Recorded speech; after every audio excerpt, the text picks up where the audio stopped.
গাজার মধ্যাঞ্চলের নুসেইরাত শরণার্থী শিবিরের পশ্চিমে একটি বেসামরিক গাড়ি লক্ষ্য করে ড্রোন হামলা চালায় ইসরায়েল। স্থানীয় সূত্রের দাবি, গাড়িটিতে পরপর 4টি ক্ষেপণাস্ত্র নিক্ষেপ করা হয়। হতাহত হন বেশ কয়েকজন। আহতদের আল আউদা হাসপাতাল এবং নিহতের মরদেহ আল আকসা মার্টার্স হাসপাতালে নেওয়া হয়। ফের হামলার মুখে পড়েছে গাজার উত্তরাঞ্চলের কামাল আদওয়ান হাসপাতালও। ড্রোন থেকে বিস্ফোরক ফেলার ঘটনায় চিকিৎসক ও রক্ষণাবেক্ষণ কর্মীরা আহত হয়েছেন। ফিলিস্তিনি স্বাস্থ্য মন্ত্রণালয় বলছে, স্বাস্থ্য খাতকে অকার্যকর করে তুলতে ধারাবাহিকভাবে হাসপাতালগুলোকে লক্ষ্যবস্তু করা হচ্ছে। তাদের দাবি, 2023 সালের অক্টোবর থেকে গাজার 38টি হাসপাতালের মধ্যে 34টি আংশিক বা পুরোপুরি ধ্বংস হয়েছে।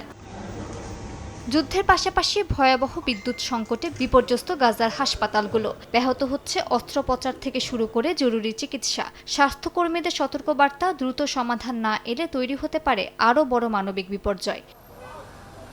এদিকে হামাসের রাজনৈতিক ও সামরিক নেতৃত্বের ওপরও চাপ বাড়িয়েছে ইসরায়েল। মুখপাত্র হাজেম কাশেমকে লক্ষ্য করে ড্রোন হামলা চালানো হলেও অল্পের জন্য রক্ষা পান তিনি। তবে তার নিরাপত্তার দায়িত্বে থাকা একজন নিহত হয়েছেন। একই সঙ্গে হামাস ও ইসলামিক জিহাদের আরও কয়েকজন কমান্ডারকে হত্যার দাবি করেছে নেতানিয়াহু প্রশাসন।